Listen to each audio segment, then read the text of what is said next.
શરૂઆત કચ્છમાંથી બીએસએફના જવાનોએ ઘૂસણખોરી કરી રહેલી પાકિસ્તાની બોટ ઝડપી પાડી। હરામીનાળા પાસેથી આ પાકિસ્તાની બોટ સાથે એક પાકિસ્તાની ઘૂસણખોરને પણ ઝડપી પાડવામાં આવ્યો છે। આ પાકિસ્તાની ઘૂસણખોર ક્યાંથી આવ્યો હતો અને શું ઉદ્દેશ્યથી આવ્યો હતો તેની તપાસ હાલ ચાલી રહી છે। કચ્છમાંથી પાકિસ્તાની બોટ ઝડપાઈ છે। હરામીનાળા બાદથી આ રીતે પાકિસ્તાની બોટ ઝડપાઈ, એક પાકિસ્તાની ઘૂસણખોર પણ ઝડપાયો છે। કયા ઇરાદાથી આવ્યો હતો તેની હાલ તપાસ હાથ ધરવામાં આવી છે। જો કે પાકિસ્તાની બોટ સાથે એક પાકિસ્તાની ઘૂસણખોરની પણ અત્યારે તેને જબ્બે લેવામાં આવ્યો છે અને વધુ પૂછપરછ હાથ ધરવામાં આવી છે।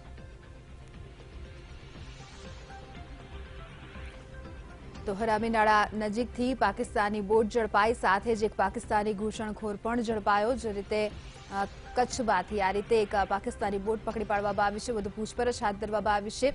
કયા ઉદ્દેશ્ય સાથે કયા કાવતરાને પાર પાડવાનું હતું તે તમામ વિષય અંતર્ગત અત્યારે સઘન પૂછપરછ હાથ ધરવામાં આવી રહી છે।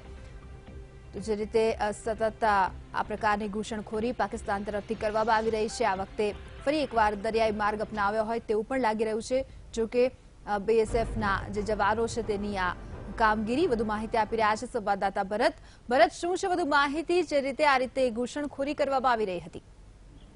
હિમાંશી, ચોક્કસપણે જણાવું, કચ્છની સરહદે હરામીનાળા વિસ્તારમાંથી અનેકો વખત પાકિસ્તાની બોટ તેમજ ઘૂસણખોરો ઝડપાયા છે। હાલ જે રીતે દેશની અંદર જમ્મુ કાશ્મીરમાં સરકારના ગઠન પતન બાદ જે રીતે બીએસએફ દ્વારા સર્ચ ઓપરેશન કરાયું, ત્યારે હાલ કચ્છ બીએસએફ દ્વારા પણ હરામીનાળા વિસ્તારમાં પેટ્રોલિંગ હાથ ધરાયું હતું। તે દરમિયાન એક પાકિસ્તાની બોટ તેમજ એક ઘૂસણખોર હાલ ઝડપાયો છે। બીએસએફ દ્વારા તેને સરહદેથી કાંઠે લઈ આવવાની પ્રક્રિયા ચાલુ છે। તપાસ એજન્સી દ્વારા વિવિધ એજન્સી દ્વારા તપાસ હાથ ધરી છે અને પોલીસને સોંપવાની કામગીરી પણ હાલમાં ચાલુ છે। જી બનશી। જી આભાર ભરતસિંહ આ સમગ્ર માહિતી બદલ। તો જે રીતે અત્યારે તમામ મોરચે સઘન તપાસ ચાલી રહી છે।